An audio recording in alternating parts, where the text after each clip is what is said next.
Mr. Boyer, who do you have with you? My now wife, And what is her name? Para Boyer. All right. This is a 2017 case, so it's an older case. Originally, there were two minor children that were the children of the marriage when you got divorced, and that was Cheyenne and Chloe. Chloe has aged out because she turned 18, correct? Right. Yes. So the only child at issue is Cheyenne. She was born in 2012, and so she's about 13, correct? Yes.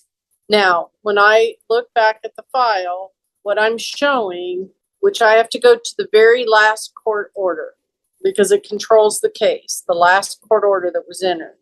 And what I ascertained was that on January 30th of 2019, you guys received a divorce. There was a decree of divorce. There was also a parenting plan that was filed and a supplemental holiday plan, and that was the last order that was entered by the court, and it gave Dad primary residential custody of the girls. And again, we're only talking about Cheyenne now. She's the only remaining minor of the parenting plan. Mom got first and third weekends, 5 p.m. Friday to 5 p.m. Sunday. Fourth weekend, Friday to Saturday. I think it was 5 to 5, but it wasn't a full weekend. And then she was awarded winter break, spring break, and summer, where then you got the same coordinating weekends. So you flipped that when she had summer custody. Then on 7/23 of 25, Dad filed a motion to enforce visitation because he claimed that Cheyenne was not returned after summer visitation. She was enrolled in school in Douglas, where Mom currently lives, instead of Eureka, where Father lives, where he, as the primary residential parent, had her enrolled in school. Service wasn't obtained, a hearing wasn't requested, one wasn't scheduled. In the interim, a motion to modify visitation was filed by Melissa on 8/6 of 25. Again, no service, no request for a hearing date to give notice of hearing. And it was alleged there that the child did not want to return to Dad and that Mother could not physically force her to return. And so here we are. There was a hearing on 9/30 by notice of our court because nothing had been scheduled to get this thing up off the ground. It is a serious situation, but as I indicated, all of the procedures have to be followed. But we did want to get you together to recognize that these motions are on file. They're conflicting motions, and get this thing scheduled for a full evidentiary hearing if necessary. Additionally, Mom asked that the child be heard, that the child wanted to communicate with the court. Now, please understand, there is no age in which a child can make their own decision. The court does often hear from a child or children. Generally, I never want the first recourse to be testimony or involvement in the litigation, but I am allowed in chambers to visit with children by agreement. If one party wants it recorded, it has to be recorded. That is not, again, my first avenue. My first avenue is generally to have a child with a school counselor, a therapist, or an advocate who the child is entrusted to, that provides information to the court, not only about the child's wishes, but what that person sees is in terms of the best interest. And that person reconfirms for me that the child is mature for their age, that the child is taking a position for the right reasons, and that is quite helpful to the court. And Cheyenne has been seeing the school counselor. But I am, noting that for you in terms of I'm acknowledging that mom has asserted that she has an opinion about where she goes to school and who she wants to live with during the school year. So, having said that, I'm probably going to, I want to hear from both of you as to your position on the record under oath. And so we'll go from there. But probably the result today is going to be that I make enter a temporary order and schedule the matter for a full evidentiary hearing in person to make a final determination. The preferred route for these things is that the child should have went home under the current order, and mom, you should have filed a motion during the summer before school started to, one, give you custody of the child for the school year, to change physical custody for the school year, and to give permission to enroll her in the school instead of not following the court order, keeping the child, making him file a motion to enforce. Now I'm put in a position of, one, starting with the premise that you violated a court order, but two, having to consider yanking a child out of school that a parent has put the child in school in violation of the court order. So I have to take all of those things into consideration and try to straighten this out and provide the least amount of disruption to the child and her life, but also act in her best interest with what little information that I have. So, since the motion to enforce was filed first, I'm going to have Mr. Boyer, you go first. And if you'll raise your right hand, please. You do solemnly swear the testimony you're about to give will be the truth, the whole truth, and nothing but the truth, so help you God. I do. Now, normally, thank you, in a court proceeding, there is an attorney who asks questions and an attorney or a party that can object to questions for various legal reasons. But because you're acting as your own attorney and you're a witness because you're a party, then there isn't a lot of latitude for the court to follow evidentiary rules as it relates to testimony.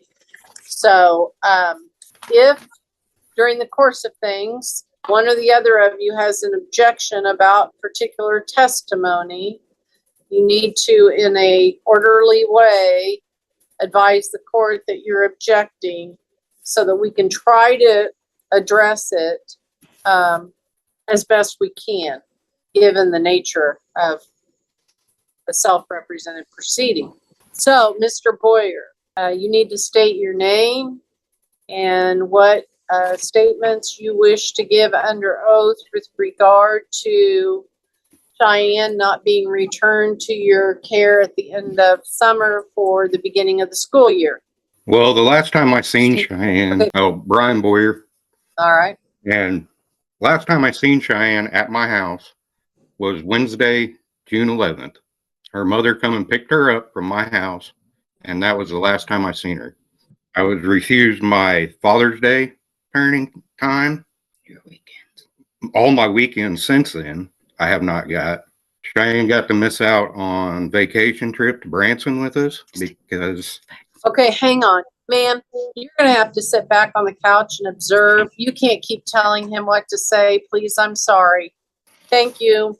All right, go ahead. What about your weekends? I have not got any of my parenting time since then at Okay, all. so what have you done to try to facilitate getting the child or enforcing the court order? Well, for one, when she moved to Douglas, I do not have an address where my child's at. I have no clue. All I know is she lives in Douglas, which it states in our papers too that if we move, you got to give a 30-day notice on a new address change. I haven't got one. So what you're telling the court is you had no place to drive to. I have no clue where my daughter is at other Okay. than Douglas. And did you contact the Douglas authorities, whether it's the sheriff's office or I don't think they have a police department, frankly. But Yes, I talked to the sheriff on July 23rd about this. I'm sorry, I may have interrupted you. I apologize. I couldn't hear you. Go ahead. On July 23rd, I contacted the deputy that patrols down there, and we had a conversation on what to do. And basically, he told me to call her in as a runaway. But that goes on her permanent record, and I really didn't want that on my daughter's record. Did he try to locate where she was living, where mom was at? No, because don't know. Does she have her own cell phone? Yes, but it is highly monitored by her mother. Every time I try to call her, you hear it click on record. So did you talk to your daughter on the phone after June 11th about where she was at, where her mom was living, what residence she was at? All they've told me is she lives in Douglas. They won't give me an address. So how many conversations on the phone did you have with your daughter? I've had probably 3 good conversations and a few text messages, Snapchats, but other than that, my daughter really doesn't talk to me anymore. Well, what did she say to you during those discussions about weekends with you and that kind of thing? Well, just prior court date on the 28th of August, that evening, Cheyenne called me and she stated to me that she wanted to come back to Eureka. She misses all of her friends. She wanted to come home. And that's multiple times that I've heard that from her. I've got a text or a Snapchat from her sister where she thinks that she blew this out of proportion and went too far with all this. So Cheyenne's recognized what she's done, and I just want my daughter home. What are you talking about? A child support enforcement action that was going on? No. Okay. All right. So on August 28th, she told you that she wanted to come home and go to school in Eureka. And missed all of her friends. And when did school start in Eureka? Well, it had been the 17th, I think it was. 21st, yeah. Okay, so this was already past school having started in Eureka.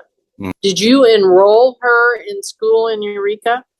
Eureka wouldn't let me because Melissa had already enrolled her in Douglas without telling me that she's enrolling her in Douglas. How would they have known that she was enrolled in Douglas? Because Douglas School District contacted Eureka to get her transcripts from Eureka. Because Cheyenne's been in Eureka since she started school. She started preschool here. Well, I think I would have went to Douglas High School and shown them the court order. So you never physically tried to go pick up your daughter at school or anywhere? No, not yet. I actually faxed the court order down to Douglas, and he said I had no justification because of the wording of it. Well, I mean, no court orders generally give precise dates each year, but when summer's over, that means the school year started and you clearly had primary residential custody under those orders. Yes. So, all right. And so when is the last time that you have spoken with your daughter? It would have been a week and a half ago, probably. And what did she tell you? We just carried on a decent conversation. And once again, she mentioned that she wanted to come home and she missed all her friends. So, have you checked with Douglas? Are you able to get into Power School or whatever they offer to see what her attendance is and how her grades are and that kind of thing? Yes, we can. Have you done that? Yes, I had call down there and get access to all that. All right, what else do you want to tell me? I think that's about it. Have you been receiving your child support from Melissa? Yes, I have. And just to note, she is, last I checked, she's like $3,500 in the hole in rear. All right, give me, I apologize. I wanted to clarify on the record. I'm trying to figure out when you said you talked to her before the August 28th Yes, I hearing. had my date wrong. That was this last court that we just had a week and a half ago. Okay, well, our records indicate, and Amy, you could correct me if I'm wrong, that on 8/28, Amy scheduled the 9/29 hearing, which was the status with her as to service and whether or not you were retaining attorneys. And then she scheduled our hearing today for me to be involved. But you did have a child support hearing on 9/19 that was continued to 11/21 because of our hearing today. Yes. All right, Melissa, if you'll raise your right hand, please. You do solemnly swear the testimony you're about to give will be the truth, the whole truth, and nothing but the truth, so help you God. I do. Please state your name. My name is Melissa Beasley. Melissa, are you remarried? I am. Okay. And what is your spouse's name? Christopher Beasley. Now, I understand you filed a motion for modification on 8/6 of 25. Yes, I was having problems filling out my paperwork, so I had to keep doing it. That's my bad. Well, what's going on? I mean, why are we not following the court orders? So that Tuesday when I picked Cheyenne up from Eureka and we were driving back, she was crying and upset. And she asked me to get residential custody because they both drink and she didn't want to be there. So I encouraged her to go to her dad's weekends and she always refused. I have sent Tara and Brian both my new addresses in Douglas, and I have those text messages. Cheyenne has gone to Eureka schools her whole life. And for an 8th grade girl who is 13 to ask to be removed from her school that she's familiar with to go to a new school, there's a bigger picture. And she is in counseling, and I'm trying to help her. I'm trying to be her voice. And I have voiced with Brian, and I have copies of them text messages too. I said, I do not want to take our daughter from you. I want the best for her. And right now she's going through some stuff because of their drinking. And she did call him the other day, and I did record that phone call. And she did say she missed her friends in Eureka, but she wanted him to quit drinking. And he said he would put the bottle down if it meant getting her back. And I have that all recorded. I want him to find peace, and I want us to co-parent and raise a stable daughter. And it was not a stable environment. So when she asked me to do something, I did it. And was it right? Probably not. But as a mother, you'll do anything for your child. And I have talked to Brian several times and told him she is hurting right now. I do not want to remove her from his life. I don't. But the co-parenting wasn't happening. I would drive her to El Dorado or drive to El Dorado to pick her up on the weekends. And then he would make me drive all the way to Eureka. There was no compromise on travel. It was his way or no way at all. I didn't have an address. I have a text message between me and Tara, his wife, stating my address. Well, you guys need to look at your court order. I'm not going to spend a lot of time on this. The court orders specifically say how transportation's to be conducted. You have to follow it unless you come to court and get it changed. The court order has specific requirements. They're set out by statute. They're not just court order. They're statutorily adopted in writing. You have to send it in Okay. writing. It's very specific. It tells you how many days and what you have to do. It's in your court order. So you've got to do that. Then I don't have to worry about whether a text message went through or who the text message went to. And you are not in any trouble because you've complied with the law and the court order. The same thing with exchanges and travel. Now, or does she not want to go back to Eureka? No, she does not. She's very happy in Douglas. She has straight A's. She's on the volleyball team, varsity. They're doing great playing. She's thriving here. And then she is in some counseling. And I Who is she encourage, in counseling with? she's talking to the school counselor right now. We just started her Blue Cross and Blue Shield insurance. So I'm in the process of finding an outside counselor. But we just got her off of state insurance and she's on my husband's Blue Cross and Blue Shield insurance. So when that transition happened, I'm trying to find a counselor for her. She is Do you hurting. have a letter or anything from the school counselor? I can get one. I wasn't aware of anything that you needed, but that would I not be a can't. problem. Can you understand why I can't have each parent representing what she says or how she feels or Absolutely. what And she's that's why going through? yes. That it has to be through a neutral party that's best for me to rely on with a neutral party, especially when there are allegations of drug abuse or alcohol abuse or mistreatment.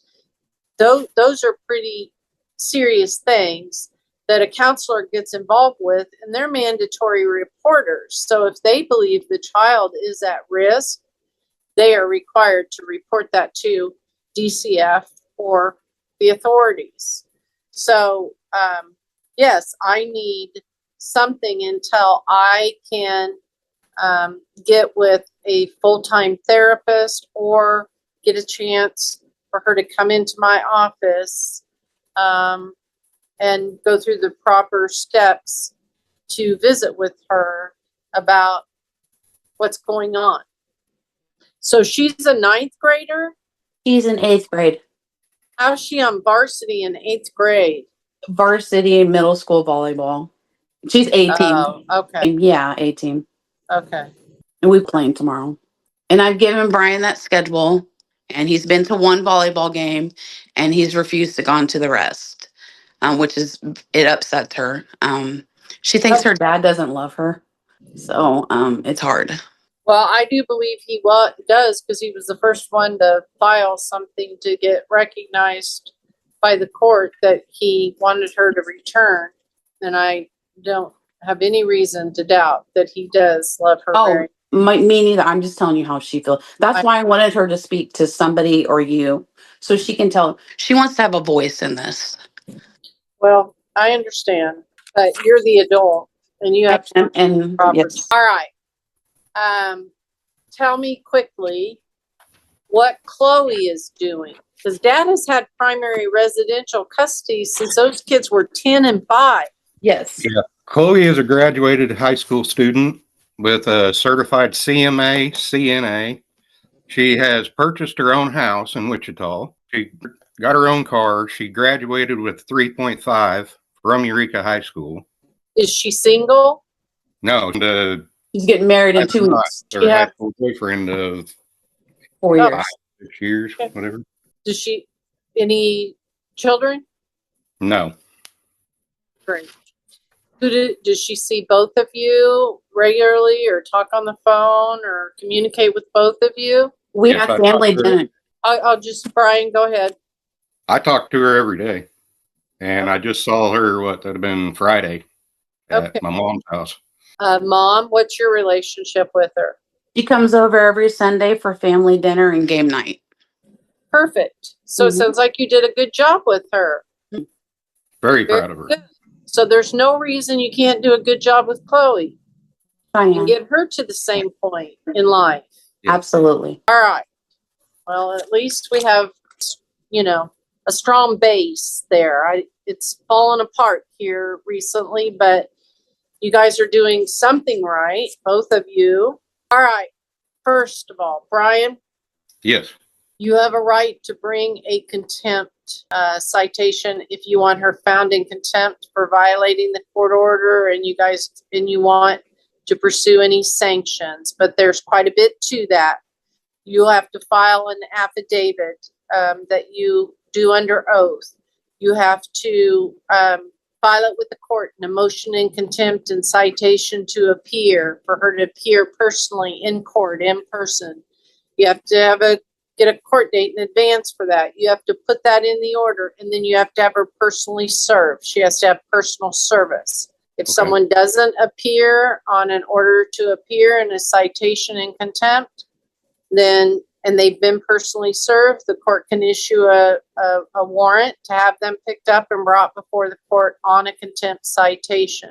Now, that is an avenue that can be pursued by an attorney or by an individual if there is a clear-cut violation of a court order.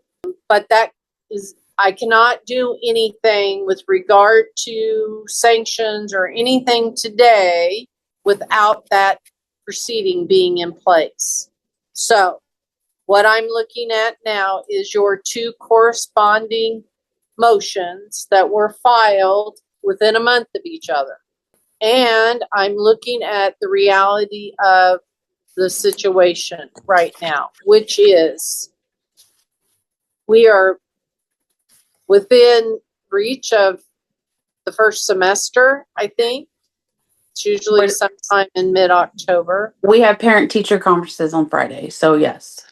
So, I frankly have two choices, Brian. I can order that she be returned to you temporarily until we can have a full custody hearing at semester. I'm not going to take her out of school or at the first semester.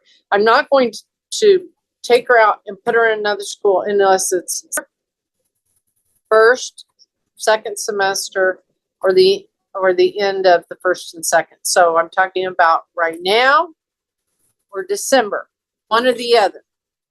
But my preference would be to, if she's doing well in Douglas, and I tell you what, Mom, if I find out that you have conjured all of this up, No, ma'am. that there is no basis whatsoever for the child to be reluctant to go home, other than she just decided she wanted to do something different. In other words, if there are no issues at all at home and you conjured this up and did this in violation of court order, I'm not going to be very happy.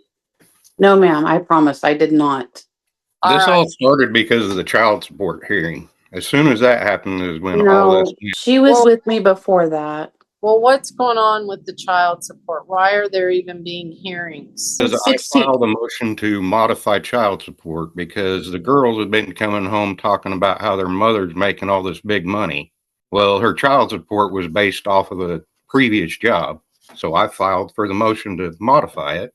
Well, that shouldn't come into any play at all in terms of what's the child's best interest. Correct. So, I think what I'm going to do, Dad, is that I am going to order that until the end of the second semester, she stay at Douglas. I will make a decision by December before the next beginning of the third semester as to where she's going to permanently go. But I am going to leave her at Douglas, but I am going to require that she do those weekend visits with you till then, and that you not consume any alcohol during those visits, just to be on the safe side. I don't know if any of it's true, not true, I don't know, but it's pretty easy. And honestly, it's fairly common to order that when parents have primary control of the child in custody, that they not become intoxicated at least. But in this case, I'm going to say not drink, because if there was an emergency or something, you need to be able to drive them to the emergency room. You need to go pick them up from friends or school or whatever's going on.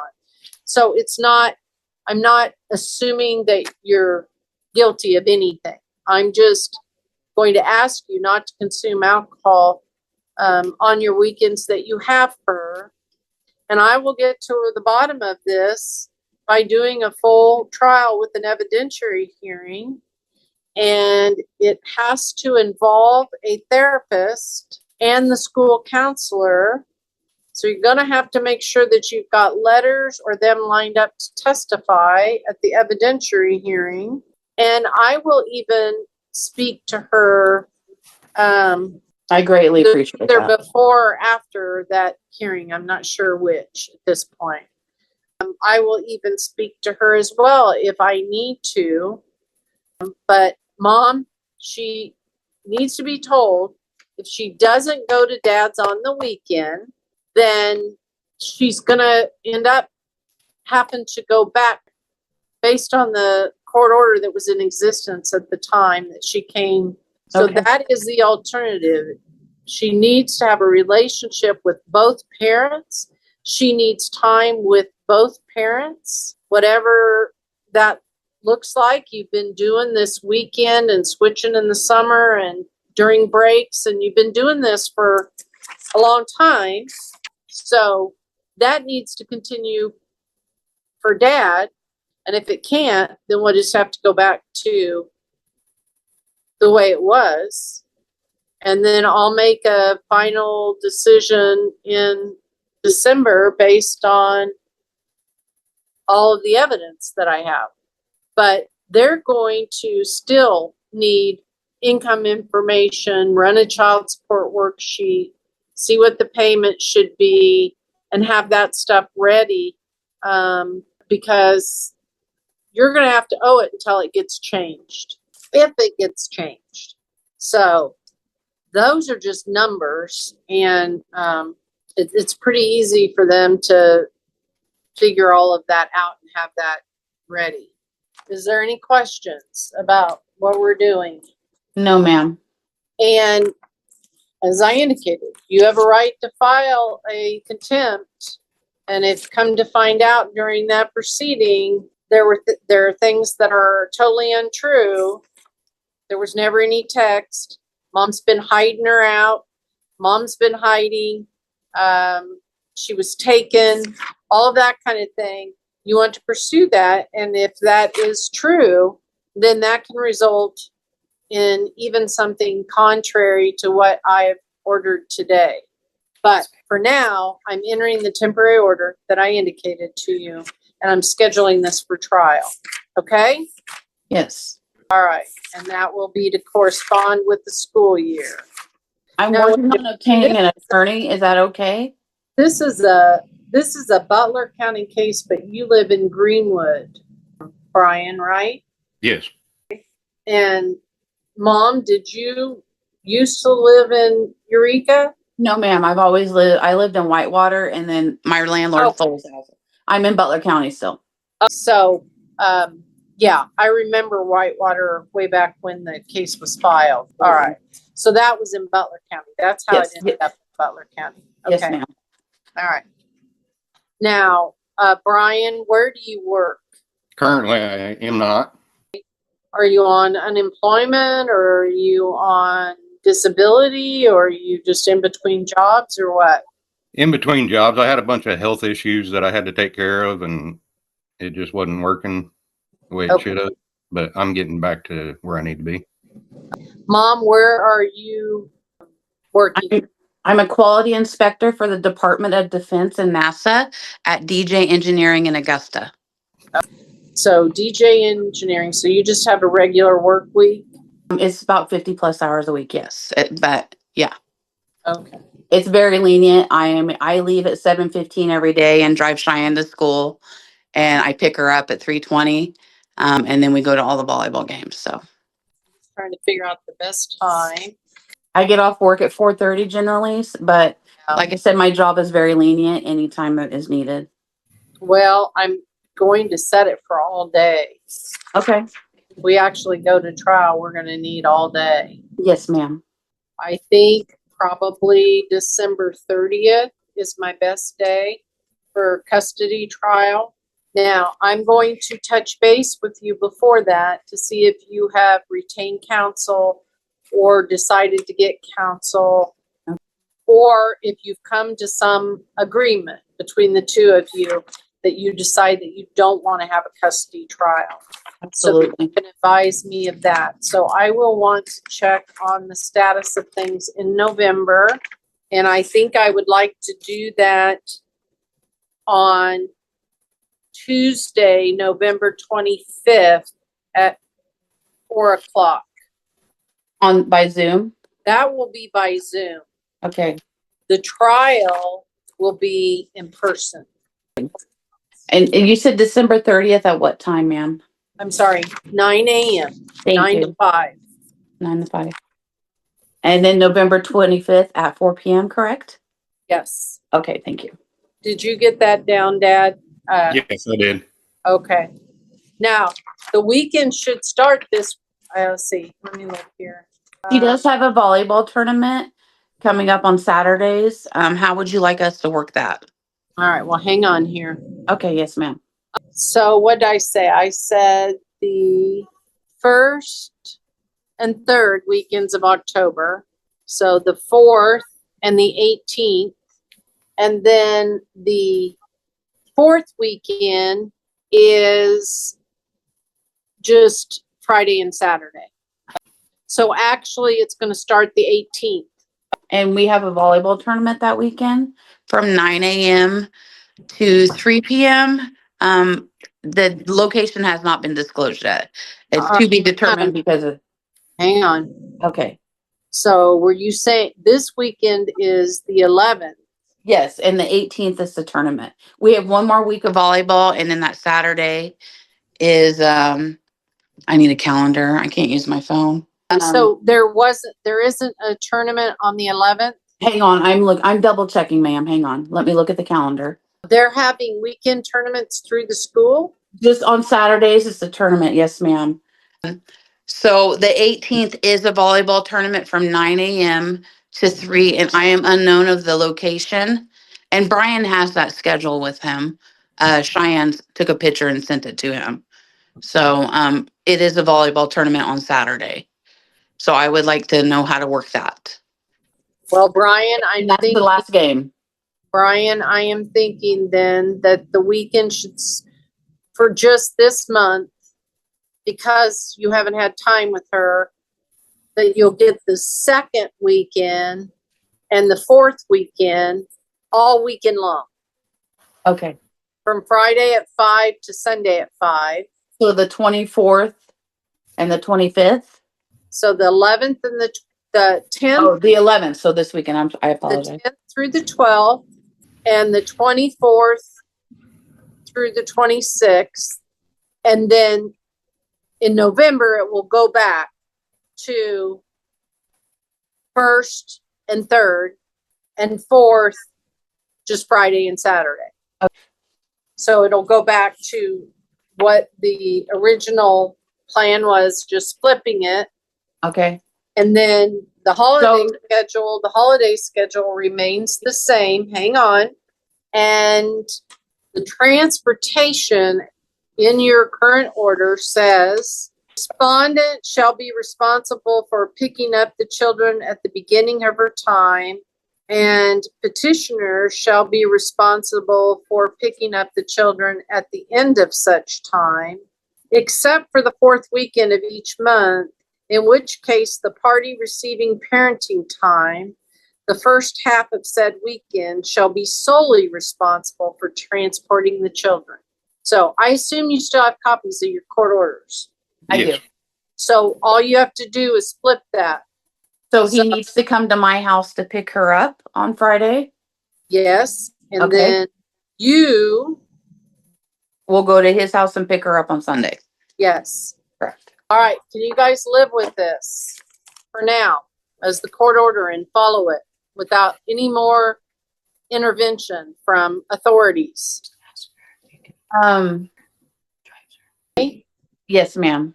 Do not make plans for the weekend or have her make plans with her friends or anything else, Absolutely. because she's not in high school. No, ma'am. Her activities should be extracurricular and affiliated with the school, and everything else comes secondary to her family time with her family, including her father. Yes. All right. Dad, I would strongly suggest that you either have witnesses that say you don't consume alcohol very often or at all, and that you don't have an alcohol abuse problem through a drug or alcohol evaluation. Disprove all of it. You're free to do that. If you do have an issue with depression or drinking, you've fallen on some hard times with work, hey, just get into therapy or treatment. And only you can decide, and only you and your wife know what's really going on. And I will leave it at that. As I stated, I am not prejudging anything, but I am suggesting if there is a problem, that it needs to be acknowledged and needs to be addressed. And I'm hopeful that just by prohibiting it, and if you don't have a problem, that it just simply won't be an issue. So I don't know, but I want to see things get back, or us get you back on a good path, both of you. So anything else that needs to come before the court today? No, ma'am. I generally, if there are attorneys, I have them journalize whatever I order based on their motions. So that would be, Melissa, you filed a motion. It's been partially granted. And I will get that served correctly to him. And I would have you do an order that summarizes what occurred. But I doubt that you probably will get that put together, because our success rate with that, with self-represented folks, is not very good. So I will try to put something together and get it filed. I am going to be out of town for a few days, and we have a holiday on Monday where the court's completely closed. But I expect that you all will follow the oral, verbal orders that I made today until all of this can get on file, which may be the end of next week. Yes. Sounds All good. right. If there's nothing further, we are adjourned. This hearing shows how quickly custody situations can shift when communication breaks down and court orders aren't followed. The judge made it clear that stability for Cheyenne matters, but so does her relationship with both parents. Well, she'll stay in her current school for now. Dad's parenting time is back in place immediately, and the court wants real answers, not just accusations, before making a final decision. The next hearing could completely reshape custody, depending on what evidence comes forward and whether both parents follow the court's instructions. If you want to stay updated on how this case unfolds and see more real courtroom decisions explained, make sure to subscribe to the channel so you don't miss the next update.